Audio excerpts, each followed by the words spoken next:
Good morning students. आज हमें 46 page number से पढ़ना है। None of these momentous Mesopotamian achievements would have been possible without writing and the urban institution of schools where students read and copied earlier written tablets and where some boys were trained to become not record keepers for the administration but intellectuals who could build on the work of their predecessors. None of these momentous Mesopotamian achievements, Mesopotamia की जो उपलब्धियां थी उनमें से एक भी उपलब्धि would have been possible, असंभव होती, विदाउट राइटिंग, लेखन के बिना, and the urban institution of schools, और जो मेसोपोटामिया के शहरी संस्थान थे स्कूल के रूप में, अगर ये स्कूल ना होते या राइटिंग ना होती तो मेसोपोटामिया की जितनी भी उपलब्धियां हैं वो हमें पता नहीं चलती, वो पॉसिबल नहीं होती। और इन स्कूलों में वेयर स्टूडेंट्स रेड, जहां स्टूडेंट्स पढ़ते भी थे, एंड कॉपीड, नकल करते थे, अर्लियर रिटन टैबलेट्स, पहले लिखी हुई जो टैबलेट्स होती थी, पट्टिकाएं होती थी, उनको कॉपी करते थे, वो उनकी नकल में सेम वैसे ही टैबलेट्स लिखते थे। And where some boys were trained, और जहां पर कुछ लड़कों को प्रशिक्षित किया जाता था, to become not record keepers for the administration, प्रशासन के लिए रिकॉर्ड कीपर बनने के लिए उनको ट्रेन नहीं किया जाता था, बल्कि इंटेलेक्चुअल बनने के लिए, इंटेलेक्चुअल मतलब एक ज्ञानी व्यक्ति बनने के लिए उनको ट्रेन किया जाता था। Who could build on the work of their predecessor, predecessor होते हैं पूर्वज, जो अपने पूर्वजों के काम को आगे बढ़ा सके, इसीलिए उनको इंटेलेक्चुअल बनाया जाता था, वो केवल रिकॉर्ड कीपर नहीं थे। We would be mistaken if we think that the preoccupation with the urban world of Mesopotamia is a modern phenomena. इसका मतलब है कि ये सोचना गलत होगा कि मेसोपोटामिया के जो शहरी लोग थे वो आधुनिक तौर तरीकों से परिचित नहीं थे, जानते नहीं थे, मॉडर्न नहीं थे। लेट अस लुक, आओ हम देखें finally at two early attempts to locate preserve the text and tradition of the past. हम उन दो प्रकार के शुरू के जो प्रयास किए गए थे, हम उनका अवलोकन करेंगे, हम उनको ध्यान से देखेंगे, उन अटेम्प्ट्स को, जिसके द्वारा जो पास्ट के लेख थे और जो ट्रेडिशन थी, परंपराएं थी, उनको खोजने और उनको सुरक्षित रखने की कोशिश की गई थी। First is an early library, सबसे शुरुआती लाइब्रेरी, सबसे शुरुआत में जो लाइब्रेरी बनी उसके बारे में हम पढ़ेंगे, वो मेसोपोटामिया में बनी थी।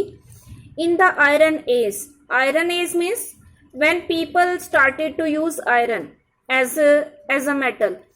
Iron Age, in the Iron Age, the Assyrian of the North created an empire at its height between 720 and 710 BCE that stretched as far west as Egypt.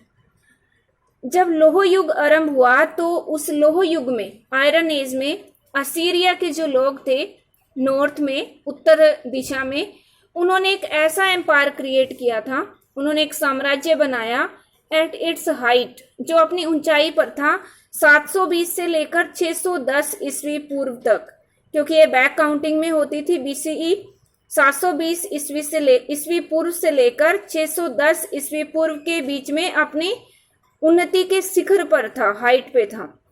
ये जो असीरिया के लोगों का साम्राज्य था, that stretched as far west as Egypt, जो Egypt में, Egypt west में जो इजिप्ट है, मिस्र है, यूनान है, यूनान कहते हैं इसको, तो वहां तक ये फैला हुआ था। The state economy was now predatory, predatory का मतलब होता है लूटमार, और अब जो यहाँ की अर्थव्यवस्था थी वो लूटमार पे चलती थी।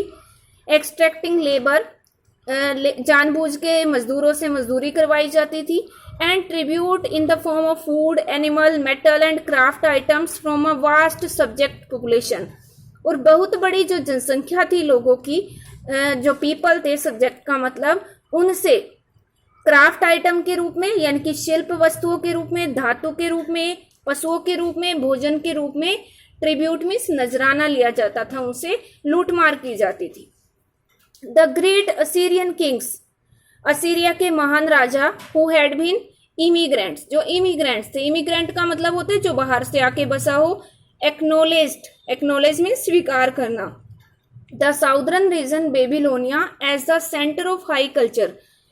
जो ये महान राजा थे असीरिया के, जो बाहर से आके बसे थे, इन्होंने ये स्वीकार किया था कि जो दक्षिण में साउदर्न रीजन में बेबीलोनिया एक प्रदेश था, ये उच्च संस्कृति का सेंटर था, केंद्र था।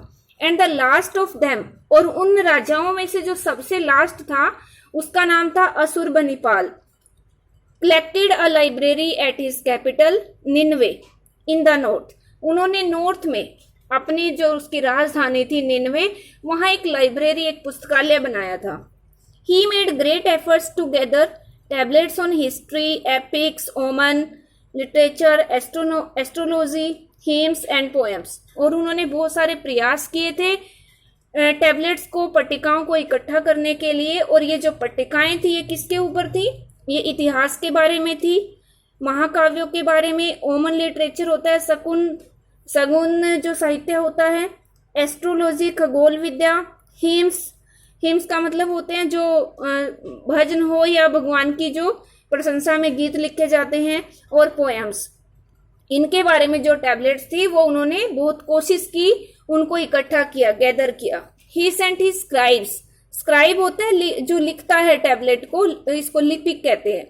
उन्होंने अपने लिपिकों को भेजा साउथ, दक्षिण में, टू फाइंड ओल्ड टैबलेट्स, पुरानी जो पट्टिकाएं थी उनको ढूंढने के लिए। Because scribes in the south were train to read and write in schools, क्योंकि स्कूलों में जो लिपिक होते थे साउथ में, दक्षिण में, बेबीलोनिया में, वहां उनको पढ़ना और लिखने में उनको ट्रेन किया जाता था। Where they all had to copy tablets by the dozen, जहां वो दर्जनों पट्टिकाओं को कॉपी करते थे, नकल करते थे, उनकी सेम वैसी ही पट्टिका बनाते थे। There were towns in Babylonia where huge collections of tablets were created, और बेबीलोनिया में बहुत ज्यादा मात्रा में पट्टिकाएं बनाई जाती थी, एंड एक्वायर्ड फेम, और प्रसिद्धि प्राप्त की जाती थी। And although Sumerian ceased to be spoken after about 1800 BCE, it continued to be taught in schools। और जो सुमेरियन लैंग्वेज थी, ये इसको 1800 BCE में, यानी कि 1800 ईस्वी पूर्व में, इसका जो स्पोकन था, बोलचाल में जो यूज की जाती थी, वो बंद हो गई। पर ये स्कूलों में कंटिन्यू रही, इसको पढ़ाना लिखाना जारी रखा गया थ्रू वोकैबुलरी टेक्स्ट, शब्दावली के माध्यम से, साइन लिस्ट जो सूची संकेत होते हैं उनके माध्यम से, और बायलिंगुअल टैबलेट्स जो द्विभाषी पट्टिकाएं होती हैं उनके माध्यम से। द्विभाषी का मतलब सुमेरियन लैंग्वेज तो बंद हो गई थी बोलना, पर इसके बाद जो न्यू लैंग्वेज आई थी वो थी अकादियन लैंग्वेज जो थी, उसके माध्यम से और सुमेरियन दोनों को मिक्स करके जो पट्टिकाएं थी उनके माध्यम से ये स्कूलों में अभी भी जारी थी। जो सुमेरियन लैंग्वेज थी वो 2600 BCE में शुरू हुई थी सबसे पहले, 26 या 2400 BCE के आसपास, और ये 1800 BCE में इसका जो बोलचाल में यूज किया जाता था वो बंद हो गया था। इसके बाद अकादियन लैंग्वेज शुरू हो गई थी, पर स्कूलों में इसको सुमेरियन को भी पढ़ाया जाता था। So even in 650 BCE cuneiform tablets written as far as back as 2000 BCE were intangible। और यही रीजन था कि 650 ईस्वी पूर्व तक भी जो क्यूनिफॉर्म टैबलेट थी, जो 2000 ईस्वी पूर्व में लिखी गई थी क्यूनिफॉर्म टैबलेट, ये हम स्टार्टिंग में पढ़ चुके हैं इनके बारे में, कील आकार के जो अक्षर होते हैं, कील की शेप के, तो वो भी इंटेंजिबल थी, यानी कि अभी भी उसको पढ़ा लिखा जा सकता था। और उसका कारण क्या था?